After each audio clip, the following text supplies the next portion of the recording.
Llegué a casa de mis padres para la cena de mi 30 cumpleaños y encontré un letrero en la puerta: no eres bienvenido aquí. Podía escuchar a mi familia adentro teniendo una velada normal, como si nada pasara. Tomé una foto, me fui y bloqueé todos sus números. Ahora, un año después, enfrentan una ejecución hipotecaria y están furiosos porque no les presto dinero, diciendo que estoy siendo dramático por un solo error. Todavía recuerdo el frío cortante en el aire esa noche, el 14 de enero, la víspera de mi cumpleaños número 30.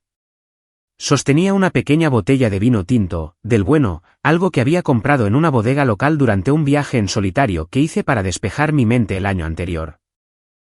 Se suponía que sería un regalo para mis padres, algo para celebrar, tal vez reír durante la cena, recordar historias de la infancia, e incluso soportar algunas fotos vergonzosas de bebé que a mi mamá siempre le encantaba sacar cuando había visitas.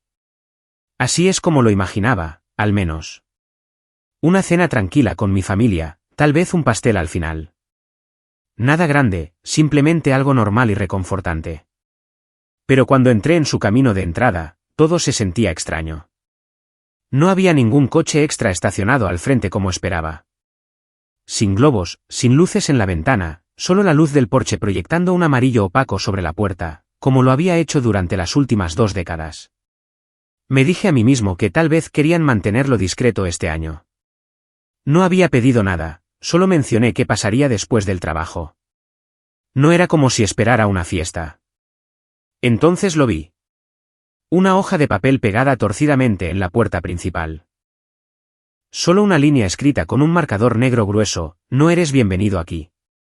Me quedé allí parado por un segundo, agarrando la botella de vino con ambas manos, releyendo las palabras como si tal vez las estuviera malinterpretando. Tal vez era una broma.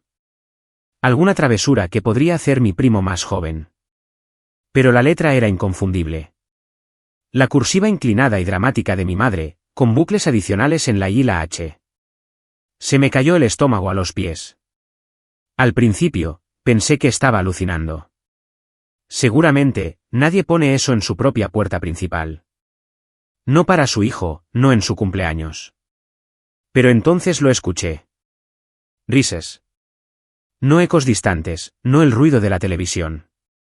Voces reales, familiares. La risa grave de mi papá. La risa aguda de mi hermana. Mi cuñado hablando fuerte por encima de todos, como siempre lo hace. Platos chocando. El temporizador del horno sonando.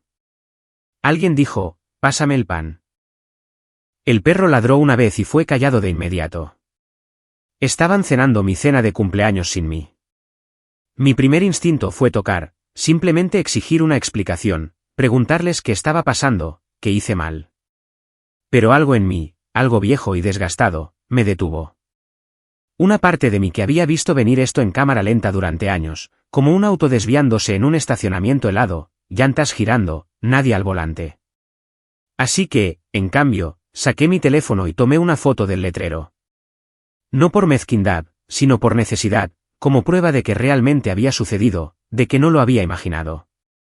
Caminé de regreso a mi auto, puse la botella de vino en el asiento del pasajero y me quedé sentado allí por un rato, mirando la casa a través del parabrisas. Ni siquiera se dieron cuenta. Nadie se asomó. Nadie envió un mensaje. A nadie le importó. Esa fue la última vez que vi a mi familia en persona. Para dar contexto, me llamo Blake y acababa de cumplir 30 años. Había estado viviendo a unos 40 minutos de la casa de mis padres desde que tenía 24, después de conseguir finalmente un trabajo estable en marketing digital.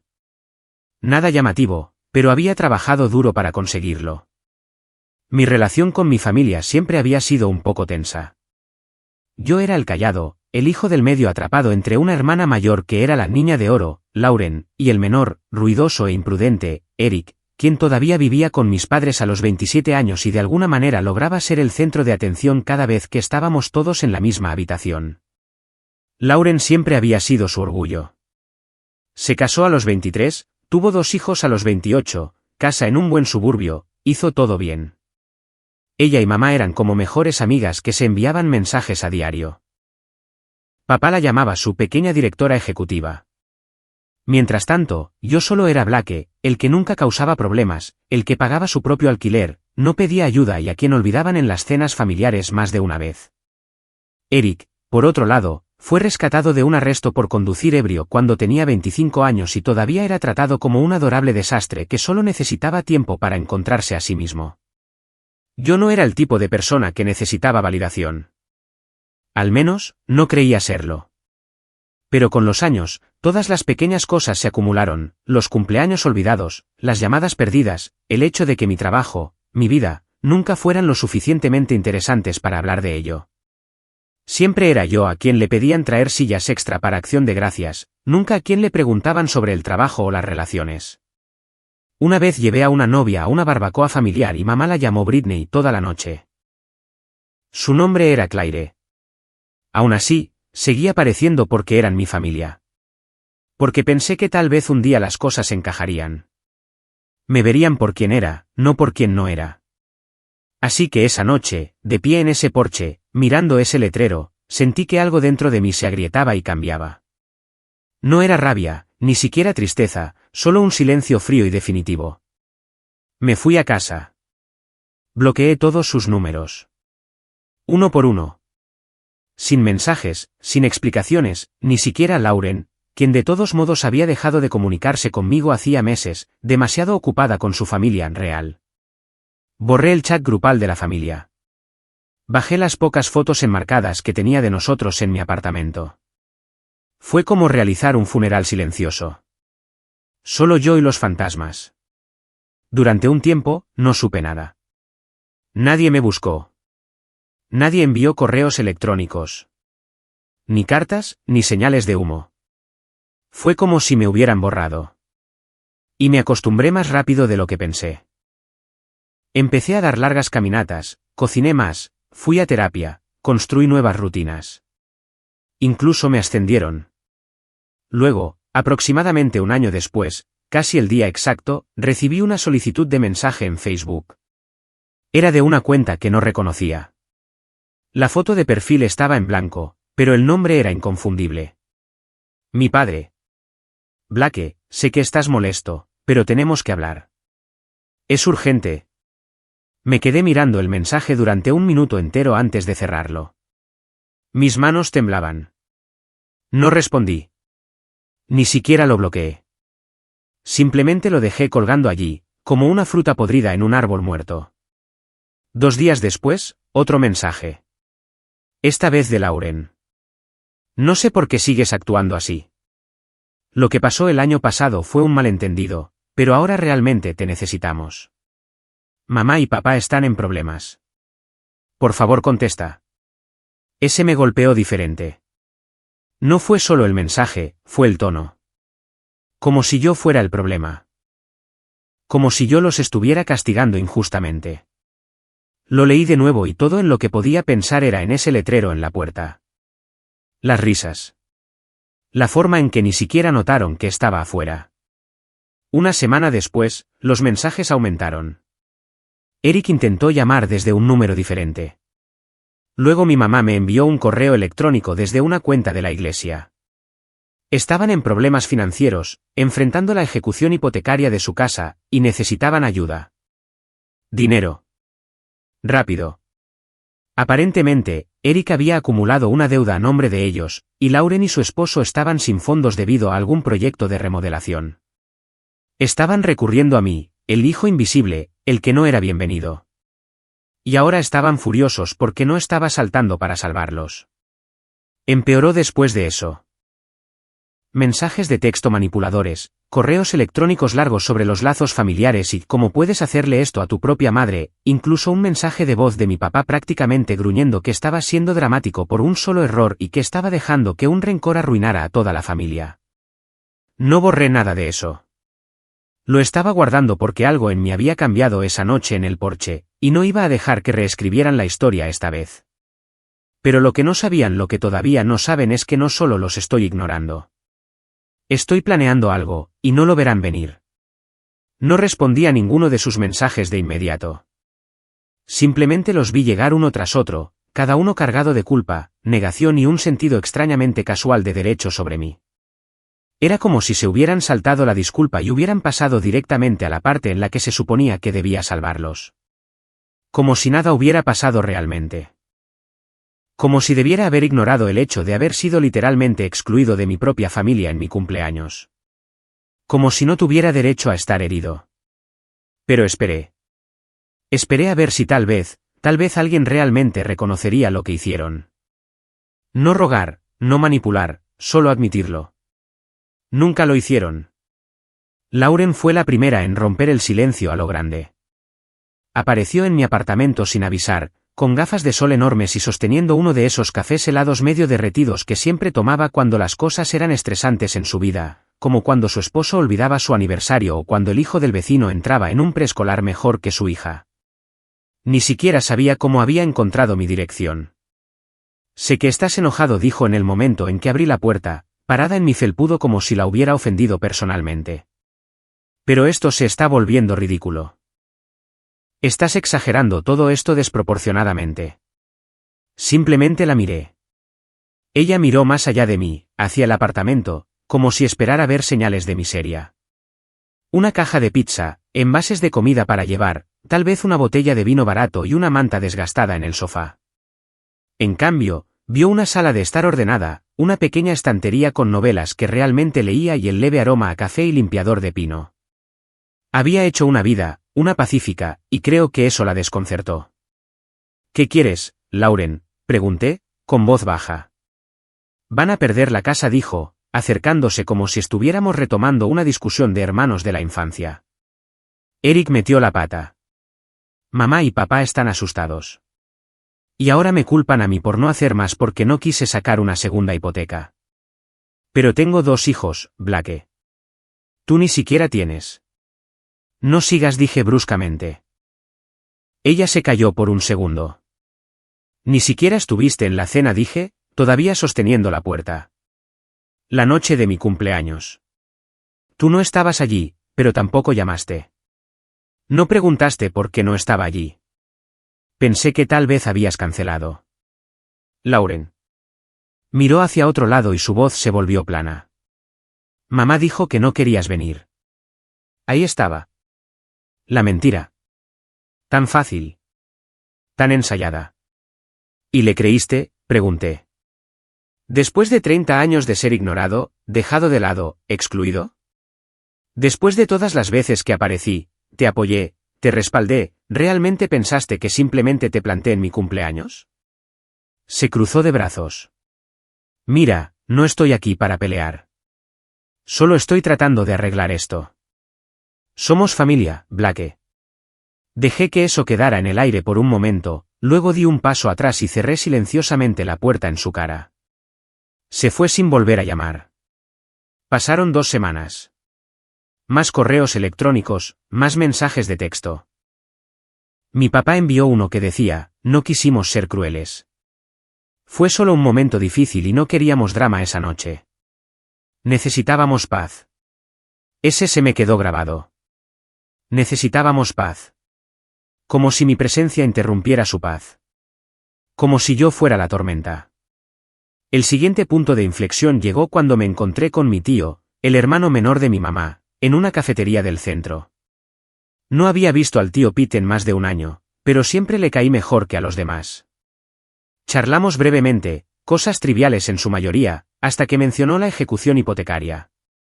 Están hablando con todos los que pueden, dijo, tratando de conseguir a alguien que los ayude a mantenerse a flote durante unos meses. Asentí. Lo escuché. Sabes, tu papá me dijo que ofreciste ayudar, pero luego te retiraste en el último minuto. Mi mandíbula se tensó. Eso no es cierto, dije rotundamente. Pete frunció el ceño. Sí, no sonaba a algo que harías tú. Pensé que era raro. Así que ahora estaban mintiendo. No solo encubriendo sus acciones, sino reescribiendo la narrativa, tratando de convertirme en el villano. Sabía que mis padres eran buenos tergiversando las cosas. Pero esto era nuevo, y Pete no era el único. Me llegó el rumor a través de otro primo de que había abandonado a la familia en su momento de necesidad, que estaba resentido por algo pequeño y que guardaba rencores como un niño. Esa fue la gota que colmó el vaso. No dije nada públicamente. No respondí a los mensajes ni le conté a nadie mi versión. Simplemente comencé a observar, escuchar, prestar atención. Y fue entonces cuando me enteré de la cuenta. Mi madre había abierto una cuenta de ahorros conjunta a mi nombre cuando era adolescente. Algo que me dijo que era solo por si acaso. Nunca la usé, nunca la toqué. Pero descubrí a través de una conversación tranquila con Pete, quien solía trabajar en banca, que la cuenta estaba cerrada hacía mucho tiempo y que había sido vaciada hacía 5 años. Más de $14,000. Dinero que se suponía que era mío de una vieja herencia, algo dejado por mi abuela que falleció cuando yo tenía 19 años. Nunca vi un centavo. Pete parecía incómodo cuando me lo contó. No quería involucrarme, Blake, pero pensé que debería saberlo. Dijeron que lo necesitaban para la rehabilitación de Eric. La rehabilitación número 2 de Eric, si mal no recuerdo. La que dejó temprano porque no lo sentía. La que mis padres elogiaron por intentar, a pesar de que renunció y terminó pasando el año siguiente durmiendo en sofás de amigos y gastando su tarjeta de crédito. Me sentí enfermo. No se trataba del dinero. No realmente. Se trataba del patrón, la traición, el hecho de que me robaron silenciosamente y luego me cortaron cuando ya no les convenía. Me habían estado usando emocional, financiera y ahora reputacionalmente.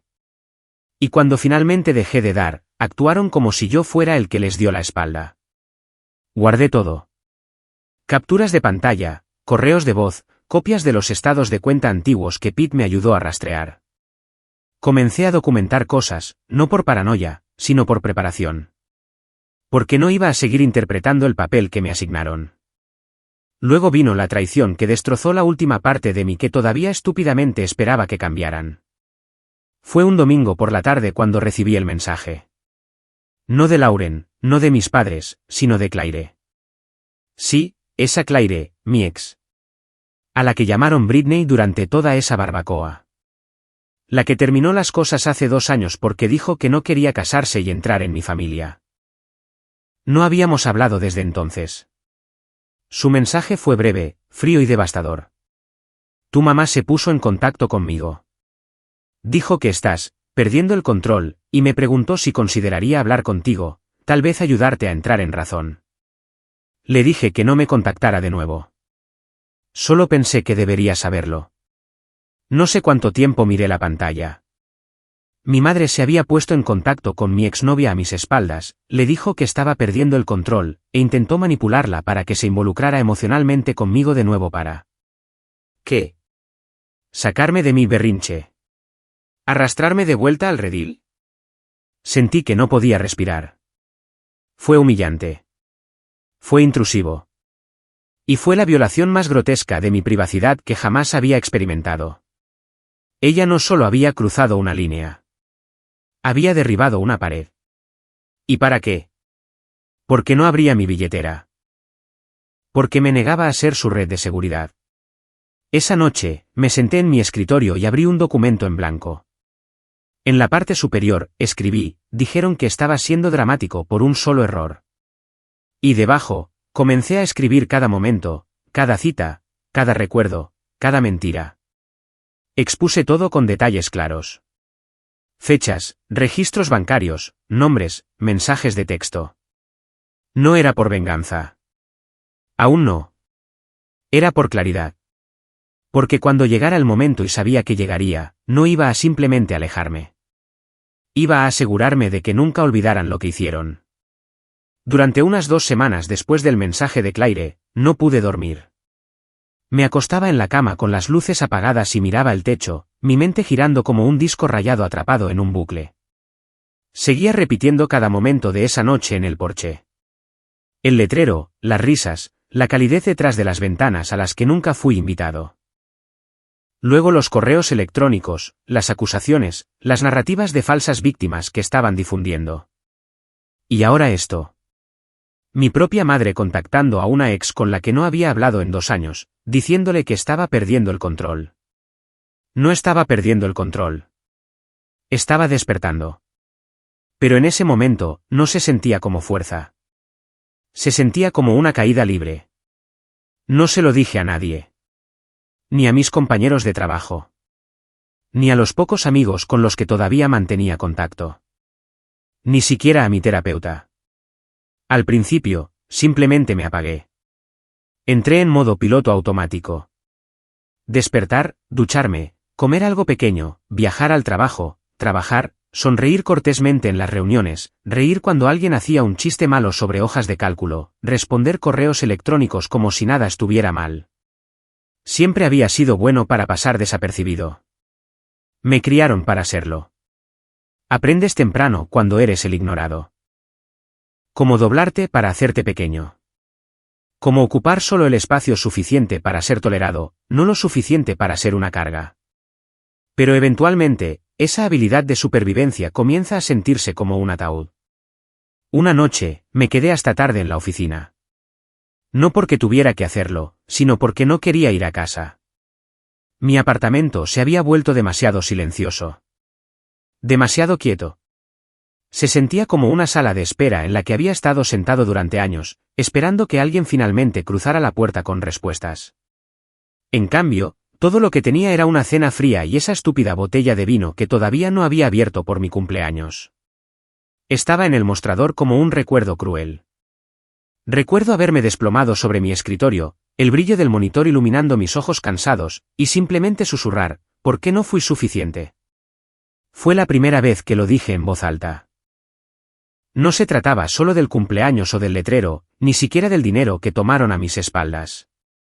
Fueron años de ser el segundo pensamiento, la ocurrencia tardía, el personaje de fondo en una familia que siempre me hizo sentir que tenía que ganarme un asiento en la mesa que debería haber sido mío por derecho de nacimiento.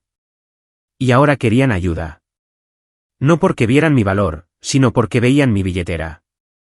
Esa comprensión rompió algo en mí. Pero en el silencio que siguió, algo más comenzó a crecer. Determinación. Unos días después, reservé una sesión con mi terapeuta. No la había visto en un tiempo, no desde que las cosas con Claire terminaron, y casi cancelé en el último minuto, pero fui. Me senté frente a ella, todavía medio sumido en esa neblina, y simplemente dije, creo que he terminado de fingir que cambiarán. Ella asintió, no dijo nada, solo esperó. Y por primera vez, le conté todo a alguien. No solo las cosas superficiales, no solo mi familia no me entiende.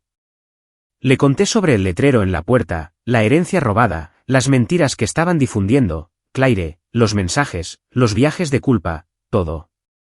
Salió de mí como agua de una presa agrietada. Mi voz temblaba. Mis manos temblaban, pero no me detuve. Y cuando terminé, ella se quedó con eso por un rato antes de finalmente preguntar, ¿cómo se vería la sanación para ti, Blake? Esa pregunta me persiguió durante días. No tenía una respuesta al principio. No estaba seguro de si alguna vez estaría completamente curado. Pero sabía lo que ya no quería. No quería ser el hijo confiable e invisible. No quería ser el plan de respaldo, la viga de soporte silenciosa que sostenía una casa que nunca me cobijó. Así que empecé con cosas pequeñas. Redecoré mi apartamento. Nada drástico, solo cambios. Me deshice del viejo sofá que mis padres me dieron cuando me mudé. Una herencia con manchas de café y un cojín hundido que nunca me había molestado en reemplazar. Compré uno que realmente me gustaba. Firme, limpio, nuevo. Doné ropa vieja, compré sábanas nuevas, reorganicé los muebles, colgué arte que realmente me importaba. Se sintió como reclamar espacio en mi propia vida. Luego empecé a cocinar de nuevo. Había olvidado cuánto me gustaba. No solo comidas de microondas o pasta apresurada, sino cocina de verdad. Hice estofado de lentejas una noche, cocinado a fuego lento durante horas con pan naan de ajo y zanahorias asadas. Llenó el apartamento de calidez. Encendí una vela, comí en platos de verdad. Era solo yo, pero por primera vez, eso no se sintió solitario. Se sintió pacífico. En el trabajo, comencé silenciosamente a solicitar nuevos puestos. No porque odiara mi trabajo, sino porque me di cuenta de que me había conformado. Había estado jugando a lo seguro toda mi vida. Con miedo a correr riesgos. Con miedo de ser demasiado. Mi padre siempre decía, sé agradecido por lo que tienes, que es código para no pidas más. Pero yo quería más. Así que actualicé mi currículum, comencé a hacer contactos, envié correos electrónicos, recibí algunos rechazos. Pero un día, una pequeña agencia creativa se puso en contacto. Les gustó mi trabajo. Estaban impresionados por una campaña que había ayudado a dirigir. Me ofrecieron un puesto, más responsabilidad, más dinero y, lo más importante, respeto. Lo tomé, y se sintió como salir a la luz del sol después de años bajo un cielo nublado. Los mensajes de mi familia seguían llegando. Más desesperados ahora, más manipuladores. Lauren envió una foto de la casa. El letrero de "Se vende" torcido en el patio. Están perdiendo todo. Blake, por favor, solo habla con ellos. Eric envió una nota de voz a las 2 a.m., arrastrando las palabras, divagando algo sobre cómo mamá llora todas las noches y cómo yo estaba siendo egoísta. Lo borré. Mi madre finalmente se quebró y me envió un correo electrónico largo y divagante titulado "Hice lo que creí que era mejor". Eran 4 párrafos de ella justificando el dinero, el cumpleaños, el mensaje a Claire. Ni una sola frase decía "lo siento". Ni una sola vez preguntó cómo estaba yo. Terminaba con "te arrepentirás de darle la espalda a la familia". Miré esas palabras durante mucho tiempo. Y en lugar de llorar, me reí. Porque por primera vez en mi vida, supe que no me arrepentiría. Ni siquiera un poco. Mi ascenso no fue dramático. No hubo transformación de la noche a la mañana. Ninguna gran revelación. Fue sutil, constante, como una marea lenta subiendo. Remodelando la orilla sin hacer ruido. Empecé a correr por las mañanas. Solo media milla al principio, luego 1 milla, luego más. Creé listas de reproducción, compré zapatos nuevos, rastreé mi progreso. Retomé la fotografía, algo que no había tocado desde la universidad. Desempolvé mi vieja cámara reflex y comencé a fotografiar amaneceres, calles de la ciudad, gente en el parque. Hice una cuenta de Instagram para ello. Creció lentamente. Algunos extraños comentaron mis fotos. Eso se sintió bien. Fui voluntario los fines de semana en un centro comunitario local, ayudando a adolescentes con currículums y solicitudes universitarias. Me dio un propósito. Me recordó que tenía algo valioso que ofrecer, que mi voz importaba. E hice nuevos amigos. No muchos, pero buenos. Gente que no me conocía como el callado o el hijo de respaldo. Gente a la que le agradaba por mí, por el hombre en el que me estaba convirtiendo. Él no necesitaba su aprobación. No necesitaba demostrar su valía. Pero eso no significaba que hubiera olvidado. Una tarde lluviosa, casi 10 meses después de esa noche de cumpleaños, recibí una llamada de un número que no reconocía. Dejé que fuera al correo de voz. Más tarde, lo escuché. Era mi padre. Blake, ya no sé qué decir. Sé que te lastimamos, pero esto es demasiado. Estás eligiendo ver a tu familia desmoronarse. Espero que estés orgulloso. Colgó. Sin disculpas, sin asumir responsabilidad, solo un último viaje de culpa. Pero yo no estaba viéndolos desmoronarse. Estaba viendo cómo las consecuencias que ellos construyeron finalmente los alcanzaban. Y pronto haría más que mirar, porque me había estado preparando pacientemente, silenciosamente, estratégicamente. Y cuando llegara el momento, aprenderían exactamente en quién me había convertido sin ellos. El correo electrónico de mi padre, el que decía que espero que estés orgulloso, no fue lo que más dolió.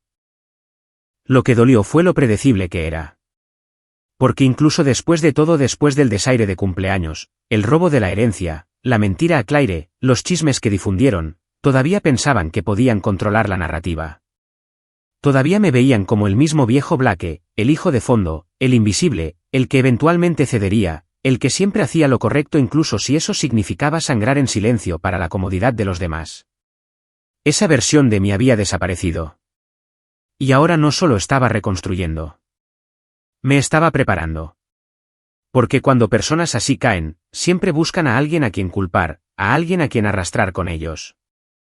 Y esta vez, no iba a ser su red de seguridad ni su chivo expiatorio. Esta vez iba a ser su espejo, y me aseguraría de que no pudieran apartar la mirada. Empecé con los documentos.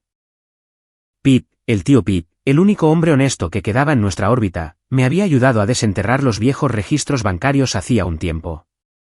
Había movido silenciosamente algunos hilos en la cooperativa de crédito donde solía trabajar, y juntos lo confirmamos. La cuenta de herencia a mi nombre había sido vaciada hace 5 años, poco a poco. Retiros en cajeros automáticos, transferencia tras transferencia, todo registrado bajo las credenciales de inicio de sesión de mi madre. Le había preguntado entonces, ¿se les puede hacer responsables? Él suspiró. Es complicado. Técnicamente eras un adulto legal cuando ocurrieron los retiros, y si tu nombre estaba en la cuenta, pero nunca disputaste nada hasta ahora. No es imposible, pero es un proceso largo. No lo había perseguido en ese momento, pero ahora las cosas eran diferentes. Ya no buscaba el dinero. Buscaba ventaja. El siguiente paso fue Claire. Me tomó 3 días reunir el coraje para enviarle un mensaje de texto. No quería remover el pasado, pero me debía a mí mismo entender cuán profundo llegaba este desastre. Mantuve el mensaje breve y respetuoso. Hola, Claire, prometo que no estoy tratando de abrir viejas heridas, pero necesito preguntar. Cuando mi madre te contactó, ¿qué dijo exactamente? Para mi sorpresa, ella respondió casi de inmediato. Dijo que estabas teniendo un colapso nervioso, que te habías aislado de todos. Me preguntó si te llamaría e intentaría hacerte reaccionar.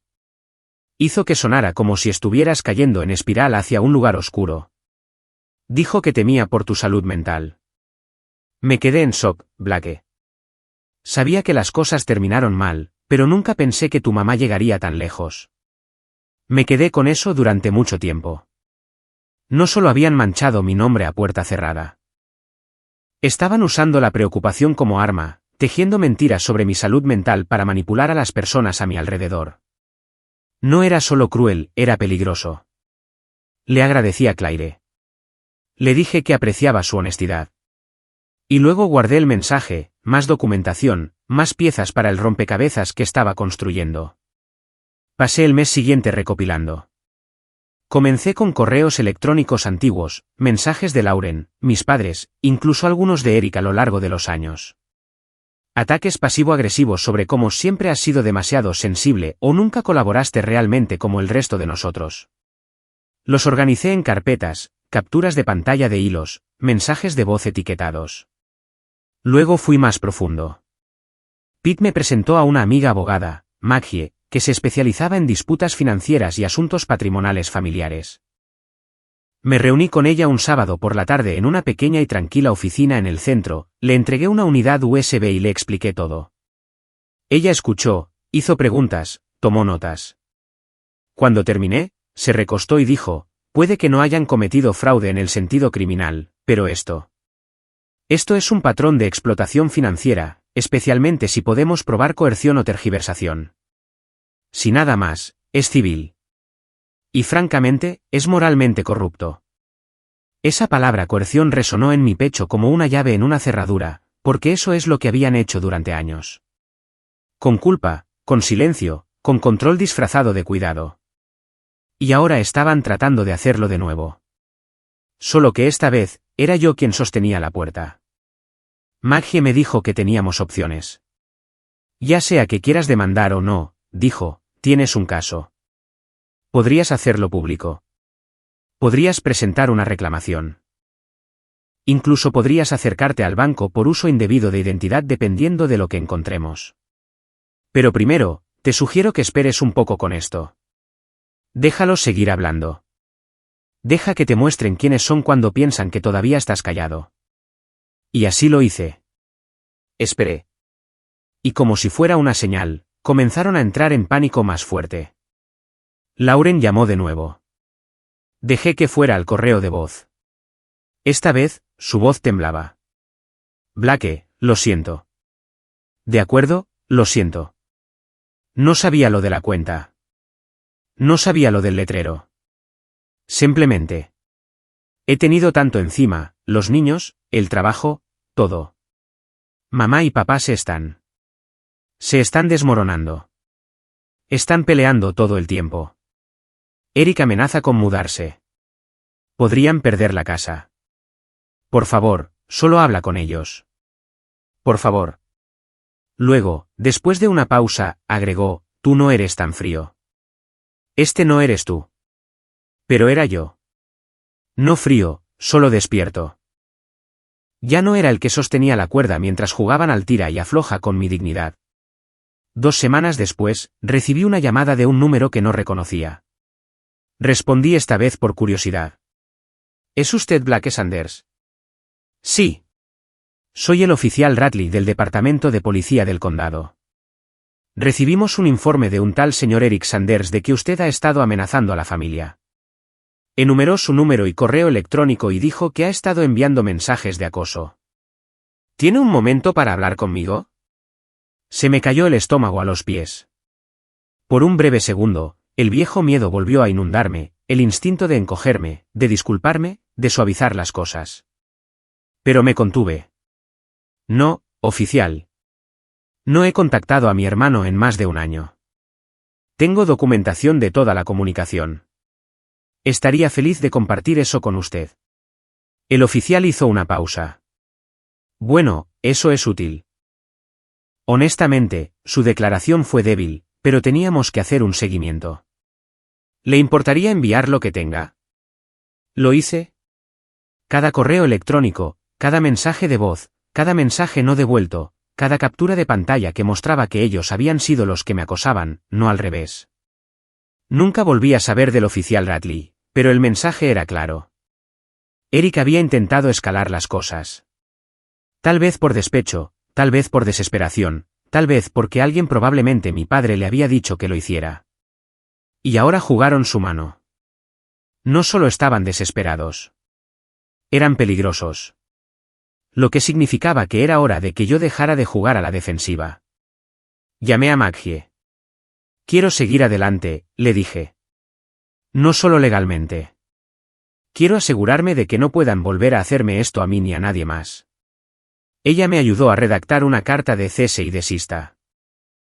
La dirigimos a cada uno de ellos individualmente, mis padres, Lauren y Eric. Detallaba el acoso, las mentiras, la calumnia, y advertía que cualquier intento adicional de contactarme, difamarme o involucrar a la policía bajo falsos pretextos resultaría en una acción legal inmediata. La envié por correo certificado, con firma requerida. El silencio que siguió fue ensordecedor. Sin llamadas, sin correos electrónicos, sin más mensajes de voz a las 2 de la madrugada. Simplemente nada. Por primera vez en más de un año, respiré tranquilo. Pero aún no había terminado. Porque habían pasado décadas diciéndole a todos que yo era inestable, ingrato, desamorado. Habían reescrito nuestra historia y la habían repartido como un guión. Y ahora estaban a punto de enfrentar todas las consecuencias. No con ira, no con caos, sino con claridad. Empecé a trabajar en otra cosa. Algo más grande. Comenzó como un documento, luego un borrador, luego una historia. No para el público. Aún no. Sino un registro de quién era yo, qué hicieron y qué sucede cuando el callado finalmente habla. Porque lo llamaron un solo error. Pero pronto el mundo sabría cuántos hubo realmente. No obtuve satisfacción al verlos sufrir. Esa es la parte que la gente entiende mal sobre la venganza. No se trata de ver a alguien arder mientras tomas café con una sonrisa. No se trata de rabia o represalia o incluso regodeo. No cuando has sido manipulado y descartado durante la mayor parte de tu vida. Se trata de claridad, de asegurarte de que la verdad no se pudra en tu pecho como una costilla astillada. De finalmente reclamar una historia que fue torcida desde el momento en que aprendiste a hablar. Y por primera vez, tendrían que escuchar. Pasé 2 meses finalizando todo en silencio. Con precisión. Comenzó con lo que llamé el archivo. Una carpeta simple en la nube organizada en categorías: explotación financiera, manipulación emocional, exclusión, campaña de difamación, amenazas legales, participación policial. Cada mensaje de voz, cada correo electrónico, cada mensaje que enviaron, cada mentira que dijeron, catalogados, con fecha y hora, y acompañados de comentarios. Incluí mis propias reflexiones, las notas de mi terapeuta, con su consentimiento, y una línea de tiempo de cada incidente importante desde la infancia hasta esa noche de cumpleaños con el letrero en la puerta. No era solo para documentación. Era un espejo, uno que no podían romper ni del cual podían apartar la vista. Luego compilé una carta. No un ataque, un informe. Un desglose completo de lo que me hicieron y por qué importaba. Lo titulé El hijo que nunca vieron. Y no se lo envié a ellos, sino a las personas que les importaban, el liderazgo de su iglesia, la junta de la asociación de vecinos, la familia de mi primo, algunos de sus amigos más cercanos, las mismas personas a las que les habían dicho durante años que yo era distante, inestable, egoísta y frío. Cada destinatario recibió un enlace al archivo, una nota personal no acusatoria, no cruel, simplemente honesta.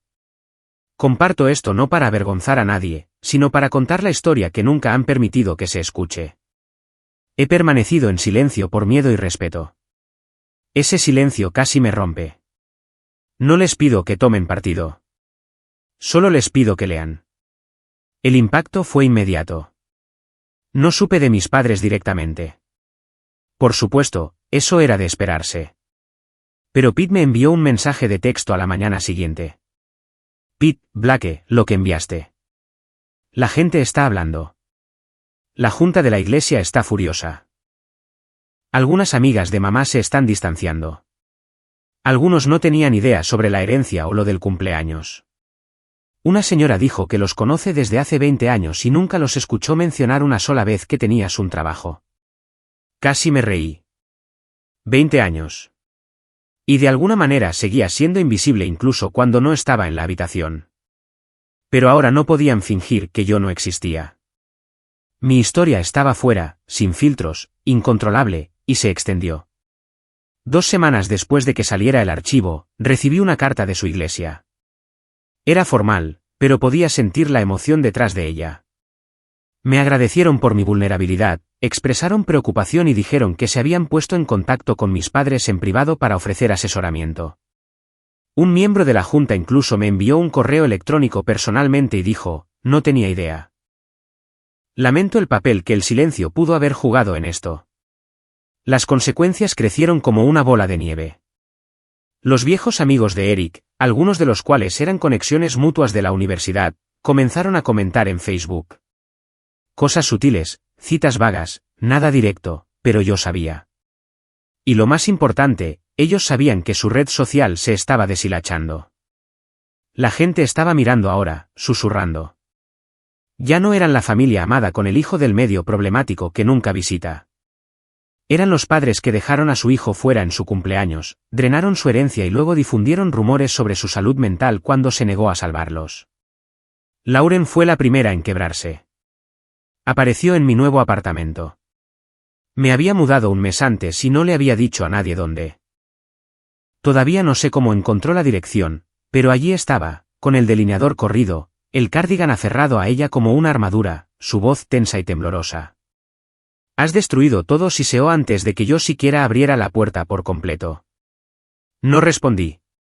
No necesitaba hacerlo. Ella presionó hacia adelante. ¿Sabes lo que has hecho? Mamá ni siquiera puede ir al supermercado sin que alguien le pregunte sobre esa maldita carta. A papá lo están sacando de la junta de vecinos. Y Eric, él está hablando de demandarte por difamación. Le dirigí una mirada larga y firme, luego dije con calma, buena suerte con eso. Guardé registros. Apretó la mandíbula. No merecía esto, dijo. Ninguno de nosotros lo merecía. Esa fue la gota que colmó el vaso. Salí, cerré la puerta detrás de mí y me paré frente a ella. No con ira, no con presunción, sino con algo más frío. Más limpio. Rogué durante años, dije en voz baja.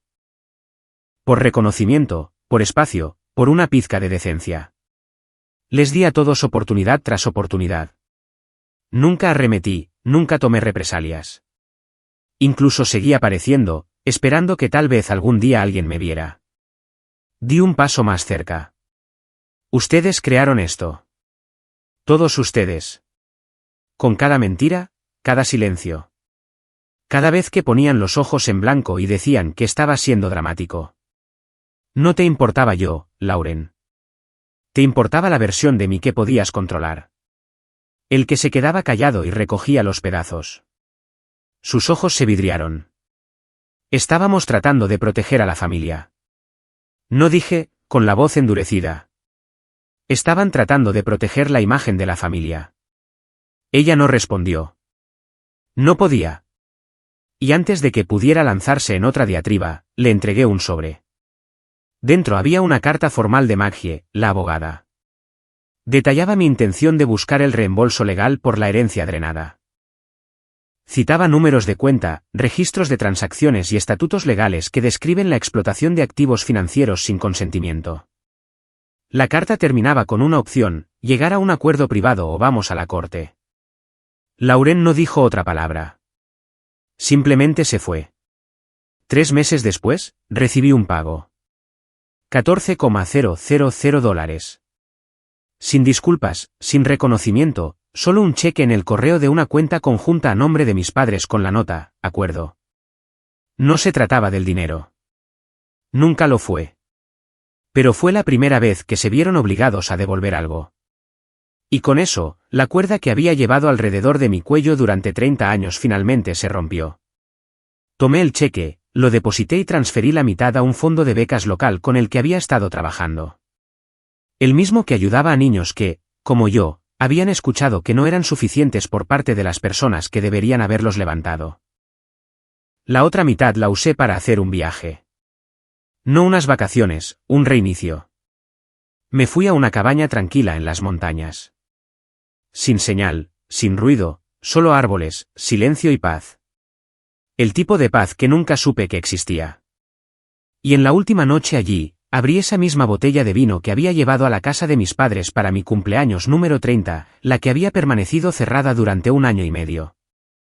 Me serví una copa, tomé un largo sorbo y escribí la entrada final en mi archivo. Dijeron que estaba siendo dramático por un solo error. Pero nunca fue solo uno. Y ahora finalmente lo entienden. El hijo que descartaron es el hombre que aprendió a ponerse de pie. No a pesar de ellos, sino sin ellos. Cerré el archivo, lo subí a una unidad segura y me alejé de todo.